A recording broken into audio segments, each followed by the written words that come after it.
Assalamualaikum warahmatullahi wabarakatuh. Perkenalkan, kami dari kelompok 4 akan membahas tentang penyakit hepatitis. Saya Arifah Humera dari kelompok 4 dengan NIM K0112111122. Saya akan menjelaskan mengenai latar belakang hepatitis. Penyakit hepatitis merupakan bentuk dari banyaknya ancaman kesehatan utama yang tersebar di dunia. Namun, seringkali penyakit ini diabaikan untuk dijadikan prioritas utama kesehatan.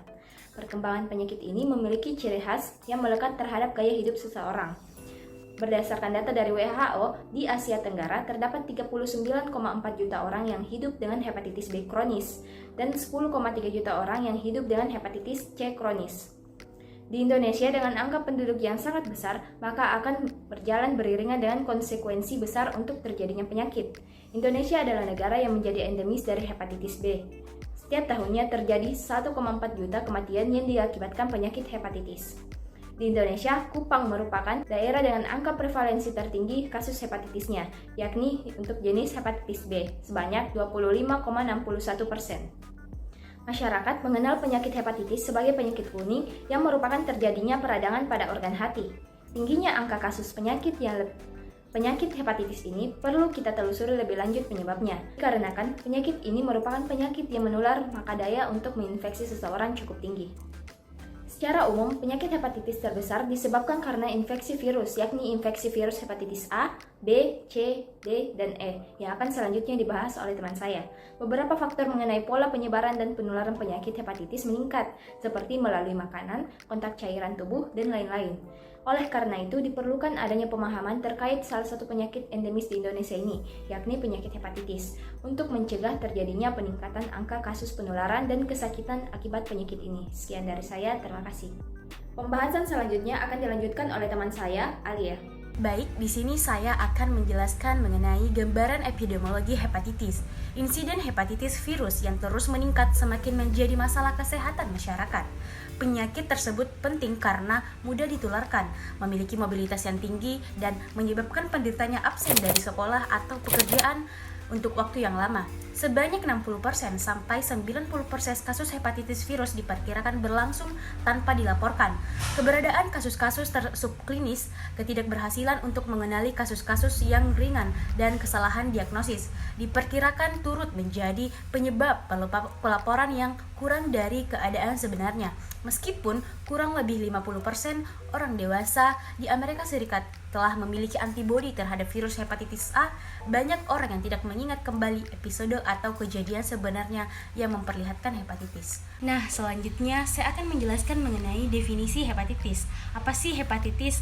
Jadi, hepatitis merupakan penyakit peradangan hati yang dapat disebabkan oleh berbagai kausa termasuk infeksi virus atau pejana ke bahan-bahan toksik.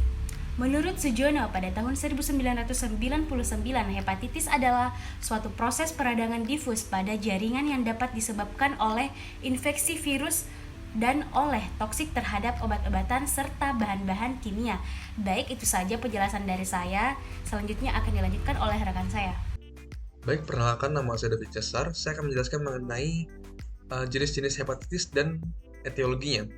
Hepatitis itu adalah istilah medis yang digunakan untuk menggambarkan kondisi seseorang yang memiliki peradangan atau mungkin bahasa kedokterannya adalah inflamasi di hatinya mereka atau heparnya mereka, yang biasanya disebabkan oleh virus atau mungkin obat-obatan atau bahkan zat beracun lainnya. Nah, terdapat beberapa jenis hepatitis yang dapat mempengaruhi kesehatan seseorang, yaitu ada 5. Hepatitis A yang pertama disebabkan oleh virus hepatitis A itu sendiri dan biasanya menyebar melalui konsumsi makanan atau minuman yang terkontaminasi. Gejalanya yang sering timbul adalah demam, mual, muntah, dan sakit kuning. Lalu yang kedua, hepatitis B disebabkan oleh virus hepatitis B itu sendiri dan biasanya menyebar melalui kontak langsung dengan darah, cairan tubuh, atau seksual dengan seseorang terinfeksi. Gejala yang muncul itu antara lain adalah demam, sakit kepala, mual, muntah, lelah, dan sakit kuning. Jadi sakit kuning ini kenapa sering sekali muncul di penyakit hepatitis B, karena sakit kuning itu adalah dampak yang disebabkan oleh virus hepatitis, dikarenakan virus hepatitis ini merusak hati atau hepar seseorang. Gitu. Selanjutnya adalah hepatitis C. Disebabkan oleh virus hepatitis C itu sendiri dan biasanya menyebar melalui kontak langsung dengan darah, cairan tubuh, atau seksual dengan seseorang yang terinfeksi. Gejala yang timbul antara lain adalah demam, sakit kepala, mual, muntah, lelah, dan sakit kuning. Hepatitis C juga dapat menyebabkan kerusakan hati yang serius atau kronis. Yang keempat, hepatitis D. Disebabkan oleh virus hepatitis D itu sendiri dan biasanya menyebar melalui kontak langsung dengan darah atau cairan tubuh dengan seseorang yang terinfeksi. Gejala yang umumnya timbul itu adalah sama halnya dengan hepatitis B, yaitu mual, demam, sakit kepala, muntah, lelah, dan sakit kuning. Dan yang terakhir adalah hepatitis E. Disebabkan oleh virus hepatitis E itu sendiri dan biasanya menyebar melalui konsumsi makanan atau minuman yang terkontaminasi oleh tinja seseorang yang sudah terkontaminasi oleh hepatitis E. Gejala yang timbul antara lain adalah demam, sakit kuning, dan rasa sakit di perut. Beberapa penyebab hepatitis non-viral termasuk konsumsi alkohol yang berlebihan, penggunaan obat-obatan yang berlebihan, zat kimia beracun, dan penyakit autoimun.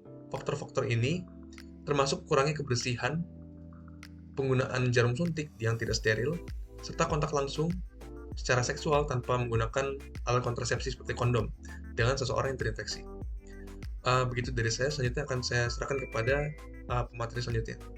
Baik, selanjutnya terkait dengan patogenesis penyakit hepatitis. Patogenesis adalah sebuah proses penyakit berkembang di dalam tubuh seseorang. Untuk penyakit hepatitis ini sendiri memerlukan waktu selama 14 hingga 50 hari. Dan dalam jangka waktu tersebut, hepatitis ini melakukan replikasi diri di dalam hepatosit yang menyebabkan apabila tidak terjadi suatu respon imun, maka gejala klinis pun tidak akan terjadi. Untuk lebih jelasnya, virus hepatitis akan menempel pada reseptor permukaan sitoplasma yang menyebabkan RN virus akhirnya masuk. Kemudian terjadilah proses translasi yang akan membuat terbentuknya kapsid baru serta protein prekursor untuk melakukannya. Sehingga terjadilah replikasi DNA inang. DNA inang ini akan melakukan replikasi hingga membentuk sebuah virion baru. Virion ini kemudian bertumbuh sebagai sel sempurna, di mana virus baru yang telah sempurna ini akhirnya keluar dan menyebabkan sel lisis oleh sel-sel fagosit.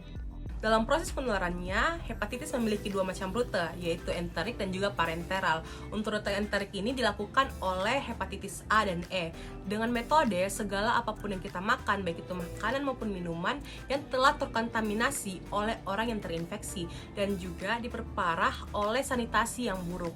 Kemudian untuk ke rute yang kedua, yaitu rute parenteral, adalah rute dari mana saja. Maksudnya bahwa virus ini dapat masuk dari berbagai macam enter, seperti penularan melalui darah, keringat, air mata yang ditularkan oleh orang yang telah terinfeksi. Mungkin itu saja saya berikan kepada pemateri selanjutnya. Adapun upaya pencegahan dan penanggulangan dari hepatitis, yang pertama itu mendapatkan vaksin hepatitis. Yang pertama, vaksin hepatitis A ini diberikan sebagai rangkaian 2 kali selama 6 bulan terpisah. Kedua itu vaksin hepatitis B. Vaksin ini dibuat dari virus yang tidak aktif dan diberikan selama 3 atau 4 seri selama 6 bulan. Kombinasi vaksin hepatitis A dan B, vaksin ini diberikan selama seri 3 bagian dan ketika selesai menawarkan kekebalan terhadap hepatitis A dan B. Yang kedua itu mencari informasi mengenai penyebaran hepatitis saat berpergian. Air yang terkontaminasi dapat menyebarkan hepatitis A dan E. Perlu diingat bahwa kita berpergian ke suatu daerah dengan pasokan air yang tidak aman, maka kontaminasi air mungkin tidak jelas bagi mata telanjang. Selalu hindari air kerang, es batu, buah-buahan, serta sayuran mentah yang mungkin telah dicuci dalam air yang terkontaminasi. Yang ketiga itu, hindari berbagai jarum suntik dan lakukan seks yang aman. Beberapa jenis hepatitis bisa menular melalui cairan tubuh atau apapun itu. Jadi, kita berusaha untuk menghindari kontak dengan cairan tubuh orang yang belum kita ketahui status kesehatannya. Dalam hal ini, hindari gonta-ganti pasangan seksual, hindari penggunaan narkoba, dan dapatkan tato di tempat yang terjamin kebersihannya. Yang terakhir itu, melakukan kegiatan memanaskan. Upaya sederhana yang memberikan dampak besar dengan melakukan kegiatan merebus, memasak makanan, dan minuman yang ingin dikonsumsi, sebab virus hepatitis yang menular peroral akan mati pada suhu tertentu. Misal, pada virus hepatitis A akan mati pada suhu 85 derajat Celcius selama 1 menit. Kesimpulan dari hepatitis, yaitu hepatitis merupakan persoalan kesehatan masyarakat yang perlu segera ditanggulangi. Mengingat prevalensi yang tinggi dan akibat yang ditimbulkan hepatitis, penularan hepatitis terjadi melalui kontak dengan darah atau produk darah, seperti saliva, semen, alat-alat yang tercemar hepatitis, dan inokulasi perkutan dan subkutan secara tidak sengaja. Penularan secara parental dan non-parental, serta vertikal dan horizontal dalam keluarga dan atau lingkungan. Risiko untuk terkena hepatitis di masyarakat berkaitan dengan kebiasaan hidup yang meliputi aktivitas seksual, gaya hidup bebas, serta pekerjaan yang memungkinkan kontak dengan darah dan material penderita. Pengendalian penyakit ini lebih memungkinkan melalui pencegahan dibandingkan pengobatan yang masih dalam penelitian. Pencegahan dilakukan meliputi pencegahan penularan penyakit dengan kegiatan health promotion dan specific product protection, maupun pencegahan penyakit dengan imunisasi aktif dan pasif. Sekian, Assalamualaikum warahmatullahi wabarakatuh.